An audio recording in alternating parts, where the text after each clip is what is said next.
Eso sí. Bueno, vamos a la columna.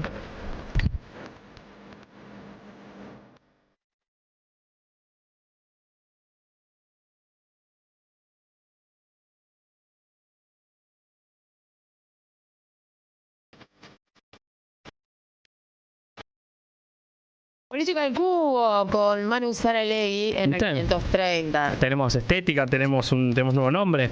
Bueno, a ver, la semana pasada, André, charlamos con Víctor un poco de la importancia de hablar con nuestras palabras de la realidad, de no asumir, de no incorporar acríticamente las palabras del gobierno, las palabras del antiperonismo, las palabras de Milei, las palabras del adversario, del enemigo, etcétera. Porque cuando uno las incorpora, a veces incluso queriendo quitarles fuerza, quitarles prestigio, demostrar su falsedad, termina reforzando su efectividad y su capacidad explicativa de la realidad. Hablábamos mucho de esto de la idea de la casta, y como nosotros se jugaba mucho en una idea atractiva, ¿no? Y entonces como uno termina jugando con eso, los jubilados no son la casta, el ajuste no lo pagó la casta, y uno termina reforzando la existencia de algo que planteamos no existe. En la realidad es algo que no existe, la casta. Pero entonces, la importancia de hablar con nuestras palabras, y bueno, tratamos de pensar cuáles eran las palabras con las que podíamos pensar la realidad. Hoy traje algo parecido, que no es solamente que tenemos que hablar con nuestras palabras, sino que tenemos que hablar de nuestros temas. ¿Qué quiero decir con esto? Muchas veces la realidad es vertiginosa y el gobierno en un punto domina la agenda, domina las discusiones en la sociedad porque gobierna. E incluso cuando al gobierno le va bien o cuando al gobierno le va mal, siempre tiene una capacidad por su poder, por el poder económico que lo sustenta, por el poder mediático que lo sustenta, por su capacidad en redes sociales, y también porque finalmente son quienes gobiernan la Argentina, tienen una pregnancia, una dominancia, una hegemonía sobre la agenda. Y entonces uno tiene que, como nosotros, como parte de una fuerza política, lo pienso más en un amplio espectro. Yo creo que esta radio se piensa a sí misma como parte de un espacio nacional, popular, etcétera. La importancia, algo que por supuesto hacemos, pero por ahí explicitarlo sirve para pensar, bueno, cuáles son los temas de los que nosotros tenemos que hablar. Esta semana estuvo asignada en términos económicos por las turbulencias en el mercado financiero, producto de anuncios que sucedieron el fin de semana, ¿no? De los cuales han hablado un montón en la semana. Un anuncio el sábado al mediodía y un anuncio el domingo a la tarde-noche antes del partido, sobre la manera en la cual el gobierno iba a empezar a utilizar reservas del Banco Central para intervenir en los dólares paralelos. Eso tenía una explicación explícita del gobierno que tenía que ver con su explicación de la realidad, que es que estaban cerrando una fuente de emisión monetaria, que es la manera en la cual el gobierno, digamos, cuando el gobierno compra dólares, emite pesos el Banco Central. Eso decía el gobierno, lo vamos a dejar de hacer porque vamos a vender el CCL. Y después una explicación más seria, más profunda, más real, que es la que pudimos hacer, por lo menos a partir del tuit de Cristina del sábado a la tarde, el conjunto del campo popular, decir, che, mira, acá está pasando otra cosa. El gobierno está con un problema de dólares, por ende va a intervenir los mercados financieros paralelos para bajar la brecha entre el peso y el dólar. El tuit de Cristina sirvió porque acomodó esa lectura de lo que estaba pasando a nuestra forma de ver la realidad. Nuestra forma de ver la realidad está más o menos bien. ¿Qué quiero decir? El diagnóstico que tenemos sobre los problemas de la Argentina, los diagnósticos que tiene el peronismo, Cristina, etcétera, son diagnósticos en los que creemos y a los cuales tenemos que recurrir para poder explicar la realidad, para poder explicársela a otros y sobre todo para poder lograr que esas lecturas sobre la realidad se vuelvan tangibles.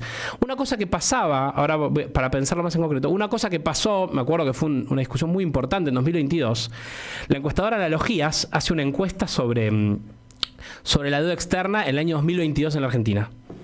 Sale en Clarín la encuesta. Analogías hace una encuesta y dice, ¿qué gobierno cree usted que aumentó más la deuda externa en la Argentina? Pregunta Analogías. Enero de 2022.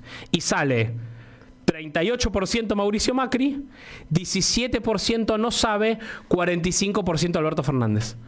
O sea, la mitad de la población percibía que la deuda externa era responsabilidad, había sido creada por el gobierno de Alberto Fernández. Y cuando vos ibas a una pregunta más específica, que era, ¿quién cree usted que tomó la deuda con el FMI? ¿Quién cree usted que tomó la deuda con el FMI? Yo decía, bueno, che, el 90% de la población sabe que fue Macri.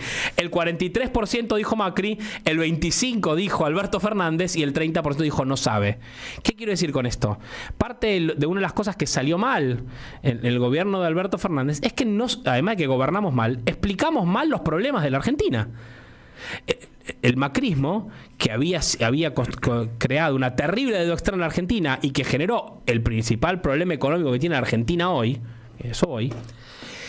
logró luego, ya en el marco del gobierno de Alberto Fernández, trasladar la responsabilidad al gobierno que vino después, desresponsabilizarse de la deuda para que por lo menos la mitad de la población pensara que el problema de la deuda externa lo había creado Alberto Fernández. Por eso la importancia de hablar de nuestros temas, de decir nuestras cosas y de decirlas muchas veces, cada vez que podemos, porque uno también trabaja y opera sobre la realidad. Si el grueso de la población argentina piensa que la deuda externa no es un problema, o que la deuda externa sí es un problema que creó Alberto Fernández, bueno, vamos a tener dificultades para resolver el problema el día que volvamos al gobierno. Entonces, pensando en los diagnósticos correctos, el documento de Cristina de febrero tiene las respuestas a estas preguntas. Cristina dice en el documento de febrero, a diferencia de lo que se afirma habitualmente, en cuanto a que el principal problema de la economía argentina es el déficit fiscal y la principal causa de la inflación, la emisión monetaria necesaria para cubrirlo, nosotros sostenemos que la inflación en Argentina se dispara ante la escasez de dólares y que el endeudamiento compulsivo en dicha moneda no hace más que agravar la escasez al profundizar la ya conocida estructural restricción externa de nuestra economía. ¿Qué está pasando hoy en la Argentina? No hay dólares. Eso es lo que pasa en la economía argentina. Y la locura del gobierno es porque el gobierno quiere resolver un problema real con un mal diagnóstico. El gobierno tiene un mal diagnóstico de la realidad, además de que, como bien decía Víctor hace un rato, acá lo que hay son intereses muy concretos de actores económicos que quieren hacer bicicleta financiera con el dólar paralelo y los bonos que rinden 4% en dólares, sin dudas. Pero la explicación que el gobierno da a la sociedad, que la causa de los problemas de Argentina es el déficit fiscal y la inflación monetaria, déficit fiscal no hay más, emisión monetaria casi no hay más, y los problemas siguen ahí. ¿Por qué? Porque el problema ¿cuál es?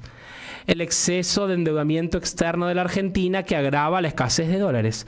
Y como la Argentina tiene ese problema, que está fundado en el endeudamiento masivo de Mauricio Macri del año 2016 y después el FMI de 2018, pasan estas cosas. Estamos viviendo las consecuencias del endeudamiento externo de Macri, lo que Cristina llamaba la tercera crisis de deuda. ¿Que cómo se va a resolver la crisis de deuda en la que estamos? Y se va a resolver más o menos de dos maneras. O la Argentina, con el gobierno de Milei, que venga Donald Trump y te salve y el FMI te preste un montón de plata, o sea, vas a salir de esta crisis endeudándote más de formas irregulares, etcétera, o vas a tener que resolver el problema de la deuda. O te seguís endeudando o lo resolvés. Me interesa esto porque el problema de la Argentina es muy sencillo. O sea, en el año 2025, que es el año que viene, la Argentina tiene vencimientos en dólares por 12.000 millones de dólares. 12.000 millones de dólares de deuda tiene de vencimientos el año que viene. No solo eso, en el año 2025 son 12, en el año 2026 son 14.000 millones de dólares, en el año 2027 son 19.000 millones de dólares, en el 2028 son 20.000 millones de dólares, en el 2029 son 19. ¿Ven lo que estoy contando? O sea, hay una curva de vencimientos en dólares que la Argentina no puede pagar en los próximos años. Más de la mitad de eso es con acreedores privados y un poco menos es con el Fondo Monetario Internacional. Uh-huh. Por ende, este es el problema y de hecho lo que el gobierno le pasó esta semana, cuando empezó a gastar reservas que no tiene, o por lo menos anunció que iba a gastar reservas que no tiene para intervenir los dólares paralelos, lo que empezó a pasar es que un montón de actores financieros que tienen deuda argentina empezaron a decir, la Argentina no va a poder pagar. Sube el riesgo país. Sube el riesgo país. ¿Qué quiere decir? El riesgo país es la diferencia entre a lo que se endeuda la Argentina a lo que se endeudaría Estados Unidos, digamos, ¿no? Esa diferencia entre cuán riesgoso es prestarle plata a la Argentina. Eso quiere decir el riesgo país, ¿no? Entonces, ese es el problema del diagnóstico. Y es importante que lo tengamos claro, porque nuestra fuerza política tiene que tener muy en claro que este es el problema a resolver, para que cuando nos toque volver a gobernar, tanto tanto nosotros como la población tengamos muy en claro que esto es lo que tenemos que resolver para que la Argentina salga adelante, porque si no vamos a terminar comprando malas recetas, malas soluciones para problemas reales, y ya vimos cómo nos fue cuando no afrontamos este problema seriamente. Y conecto con otro problema, nombrábamos a Donald Trump, y también nos sirve para hablar de nuestros temas. Digo, ¿cuál es nosotros sabemos que la Argentina tiene dos grandes condicionantes. Uno es el endeudamiento externo, y el otro es la persecución política, la ruptura del pacto democrático, ¿no? La demonización del peronismo, la persecución a Cristina, el atentado. Entonces digo, bueno, esta semana la agenda nos dio posibilidad de hablar de estas dos cosas tan importantes. Esta semana, también lo vieron, el sábado a la noche, un joven tirador en un acto en Pensilvania dispara contra Donald Trump, la bala le roza la oreja, al tirador lo mata el servicio secreto, hay una persona también muerta en el tiroteo. Hay un atentado contra la vida de Donald Trump, y eso sacude la política norteamericana, y sin embargo, bueno, como es la política norteamericana, lo reabsorbe, digamos, ¿no? A pesar de que todavía estamos viendo bien qué pasó. La política norteamericana tiene una larga tradición de violencia política, y sin embargo es un momento trascendente cuando tratan de asesinar a un expresidente, candidato a presidente, como lo fue en la Argentina, ¿no?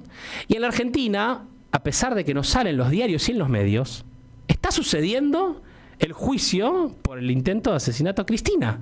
En realidad no está sucediendo el juicio, está sucediendo un juicito a los autores materiales, y pasa sin pena ni gloria. No forma parte de la agenda de discusión de la sociedad argentina. Bueno, en parte porque así funciona el ecosistema mediático, el ecosistema de redes y la lógica de la persecución, pero también porque nosotros tenemos que hacer más esfuerzo por hablar de estas cosas. Porque este también es un gran problema de la Argentina, ¿no? Y si uno hace el recorrido de la historia que termina el atentado a Cristina, pensemos, ¿no? Primero fue la demonización mediática, ¿no? Cuando gobernaba Cristina, se acordaban las tapas de Clarín, las tapas de noticias. Primero fue la demonización mediática. Después vino la persecución judicial, ¿no? Que la vimos tan fuerte en el gobierno de Macri. Y en el gobierno de Alberto vimos una tercera etapa, en el intento de anular a Cristina, de destruir su liderazgo, de impedir que la política se anime a confrontar con los problemas reales, porque confrontar con el poder real no es confrontar con el poder por confrontar porque sí. El chiste no es pelearte con el Fondo Monetario, o pelearte con la asociación empresaria, o pelearte con la sociedad rural. Vos lo que querés es transformar la Argentina, y para eso tenés que enfrentar sus injusticias, y para eso, bueno, a veces te tenés que enfrentar con poderes concentrados que viven a costa de sostener esos privilegios. Y que van a querer domesticarte, y para eso intentaron usar a Cristina. Entonces, si fuimos en esas tres etapas, la demonización mediática, la persecución judicial y después la violencia física, que descubrimos también fue instigada, también fue planificada, ¿no? Eso hoy ya más o menos lo sabemos, ¿no? ¿Cuál va a ser la etapa que viene ahora? La etapa que, de vuelta, como el problema de la deuda externa, lo vamos a tener que resolver.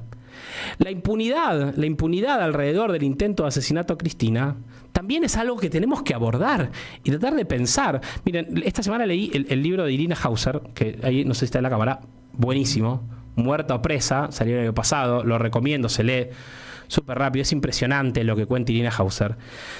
Que una de las cosas más notorias, esto lo sabemos, ¿no? El intento de asesinato tomó un giro cuando se empezó a ver que, asociado a Sabac Montiel, a Brenda Uliarte, a Gastón, se me fue el nombre del tercero, Carrizo, de Gabriel Carrizo, había también estas otras organizaciones, ¿no? Violentas, Revolución Federal principalmente, pero el Nuevo Centro Democrático, que empiezan a aparecer a principios de 2022, ¿no? Que son agrupaciones pequeñas, con pocos manifestantes, pero muy violentas, que empiezan a generar acciones de odio, marchas de antorchas, ¿no? Guillotinas, y que bolsas mortuorias, y que ahora sabemos, Brenda Uliarte y Sabac Montiel por lo menos participaron en una de esas manifestaciones. El 9 de julio, creo que es el 10-15 de agosto, enfrente a la Casa Rosada, la última marcha de las antorchas, Brenda Uliarte está en una foto, y en el juicio Sabac Montiel cuenta: yo le saqué la foto. O sea, sabemos que estuvieron ahí en esos grupos. Sabemos también que esos grupos tienen un financiamiento que no pueden explicar, ¿no? Que proviene de la familia Caputo, del cual venimos hablando en todo el programa. O sea, el actor central de la vida económica argentina de 2018 para acá, que es Caputo, es el mismo tipo que aparece. O sea, es una cosa de locos, ¿no? O sea, los abogados de Cristina están convencidos de que la familia Caputo financió al joven que mantenía Revolución Federal en las calles. Para los investigadores judiciales, sin embargo, sigue siendo una incógnita cómo es que una firma como Caputo Hermanos llegó a establecer un vínculo comercial para equipar un emprendimiento de 60 departamentos en Neuquén con un ignoto carpintero de Boulogne en la provincia de Buenos Aires. La defensa de Flavio Caputo, el hermano de Toto, que es el titular de Caputo Hermanos, la defensa a cargo de ¿quién? Mira, esto es espectacular. Matías Cuñoli Varona, el hermano del ministro de Justicia, cuestionó a los investigadores por incluir a la firma Caputo Hermanos en la causa judicial y definió el proceso como una casa de brujas. Hizo presentaciones para explicar la contratación de la carpintería de Morel y alegó que se escarbó en la actividad de la empresa para incluirla indebidamente en el caso. Para que el dinero fluyera, se armó un fideicomiso, o sea, para que no fuera directo de Caputo Hermanos a Morel, armaron un fideicomiso, Espacio en Hielo. La querella advirtió que a Rosana Caputo, otra hermana de Caputo, la habían metido por la ventana para ocuparse de los pagos a Morel. Un empleado de Caputo Hermanos, Lucas Nudelman, confirmó bajo juramento que Rosana no tenía un papel activo ni en la empresa ni en el fideicomiso. Se trata del mismo testigo que relató que en abril de 2022 se le asignó la tarea de pedir presupuestos para esto y que luego lo corrieron para dárselo a la hermana de Caputo. La familia Caputo financia a un pibe que empieza a hacer atentados violentos contra Cristina. Que 2 días antes de que Sabac Montiel dispare contra la cabeza de Cristina, arma un Twitter Space, un espacio de Twitter, ¿viste? De esos para... Donde los tipos dicen, es una cosa de locos. A ver si lo encuentro. ¿Cómo estamos de tiempo? ¿Ya tenemos que ir cerrando? Bien, dale. ¿Estamos bien? Mira, esto es estamos espectacular. Mira, el Twitter es... Nosotros y mucha gente. Es una cosa muy impresionante. Arman, Jonathan Morel, Leo Sosa, arman un space de Twitter que se llama ¿Hay que pudrirla? Fue la conferencia del 25 de agosto en Twitter Spaces con 793 personas, donde Morel pronunció la más premonitoria de sus alocuciones. Hoy, por ejemplo, dice Morel, veía como Cristina saludaba a la cámpora y a la militancia. Se recordarán esos días, ¿no? Donde había una congregación de gente de militancia que peregrinaba a ver a Cristina. Fue una de las primeras cosas que trascendió después del atentado, ¿no? El de hay que pudrirla. Dice... Hoy, por ejemplo, veía como Cristina saludaba a la cámpora y a la militancia y me decía, lástima que a mí ya me conoce la cara, porque si no, ¿sabés cómo me infiltro ahí una semana y espero a que baje? Pero yo te juro, o sea, si a mí no me conocieran los nenes de la cámpora, yo voy, te canto ahí la marcha peronista 7 días seguidos y en cuanto puedo paso a la historia. Después me linchan, pero paso a la historia. Está contando... Está diciendo 3 días del atentado. Para quienes lo escuchan, tranquilamente podrían estar Sabac Montiel, Vendrulerte, escuchando ese espacio de Twitter. No lo sabemos porque la justicia no logró saber quién estaban escuchando. Exacto. Está diciendo a Sabac Montiel qué es lo que tiene que hacer. La justicia se negó a unificar la causa que investigaba Revolución Federal con la causa que investigaba el intento de magnicidio de Cristina. El intento de magnicidio de Cristina se está juzgando en la Argentina como un crimen común. No hay violencia de género, no hay violencia política, no hay contexto nacional, no hay nada. Es solo un intento de homicidio común y corriente. Y hay que decir que el resto de la política argentina también lo quiere olvidar. También quiere que se trate como un asesinato común y corriente. Y solo por decir Revolución Federal, por contar una de las infinitas cuestiones que hacen a la impunidad de la falta de investigación a los autores materiales, a los autores financieros e intelectuales del juicio. ¿Y a vos no te parece que también, ¿no?, la responsabilidad sobre que todo esto suceda también es del propio Movimiento Nacional y Popular? Esto te lo pregunto desde el primer día, desde el día del atentado, ¿no? Que no se movilizó, que no siempre te llevo al mismo lugar, siempre te interpelo con lo mismo. Mira, porque también todo este derrotero judicial y que no se hayan unificado las causas y que se esté silenciando de algún modo todo lo que está pasando en el juicio, también es responsabilidad de los dirigentes de Unión por la Patria, en este caso ahora se llama así el Frente. Lo mismo pasó con los genocidas esta semana, ¿no? O sea, de una falta de contundencia, de presencia, ¿no?, pública. Porque si no, claro que sí que se instala toda esta agenda. Que Ritondo te primeré pidiendo una sanción a los diputados que fueron a ver a Astiz antes que los diputados de Unión por la Patria, es una cosa que vos decís. Bueno, no podemos estar tan dormidos, ¿viste? Estos muchachos hacen la plancha. Mira, yo no sé eso. A mí me parece que en el caso no mezclaría, digamos, ¿no? Porque una cosa puede ser una falta de velocidad para un pedido de expulsión de diputados, que después Unión por la Patria lo hizo también. Yo no mezclaría con esto otro que sí es un tema para mí trascendente, que es lo siguiente. El día después que a Cristina le quisieron disparar en la cabeza, hubo 1 millón de personas en la plaza. Sí. ¿No?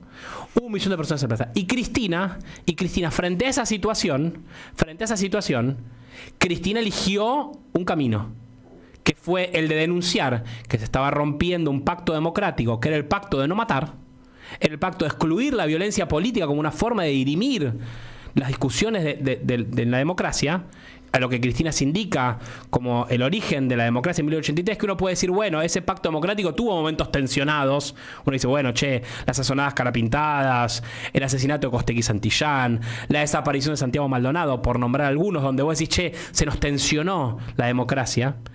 Pero este proceso de persecución política que termina cristalizándose en el intento de magnicidio de Cristina, y que después de eso los autores intelectuales no solo no son investigados, sino que finalmente terminan conformando el gobierno que llega después, bueno, constituye un tipo de tragedia política que de alguna manera tenemos que resolver. Cristina apuesta no a avanzar en el camino de ruptura del pacto democrático, sino a instar a reconstruirlo y apostar a las fuerzas políticas de la democracia para resolver este problema. Cristina apuesta a la democracia argentina, siempre con gran dificultad. Eso con Macri también, ¿no? Pero y yo creo que Cristina tiene razón en esto, que hay que insistir políticamente, en que tiene que haber verdad y justicia. Ahora bien, tenemos que hacer un esfuerzo, por supuesto, la dirigencia, la militancia, los comunicadores y nosotros como gente de a pie, en tener estos temas en la discusión pública, en ocuparnos, en estar cerca de estos temas, en estar atentos a ver cómo construimos la fuerza política necesaria, porque te voy a decir algo, el pacto democrático no se va a reconstruir, no se va a poder reconstruir si no hay verdad y justicia por el atentado contra la vida de Cristina. No puede ser. Si Patricia Bullrich es impune por no haber condenado el atentado, si no se investiga las relaciones de Caputo, de Bullrich, de Milman, etcétera, en el intento de atentado de Cristina, ¿qué democracia vas a poder construir? Bueno, hay que trabajar. La pregunta que vos traes, Andrea, me parece que es importante y es un dilema que entre todos tenemos que resolver. ¿Cómo vamos a afrontar estos grandes desafíos? Porque son estos, no son otros. Digo, no hay otros problemas, no es que podemos fingir demencia con estos temas. Estos son los temas centrales de la vida argentina. El endeudamiento y la persecución, los que impiden que nosotros seamos un país normal, donde se pueda desplegar un proyecto de vida feliz, y lo vamos a tener que resolver, como siempre, apelando a lo mejor de nuestra sociedad y no a lo peor.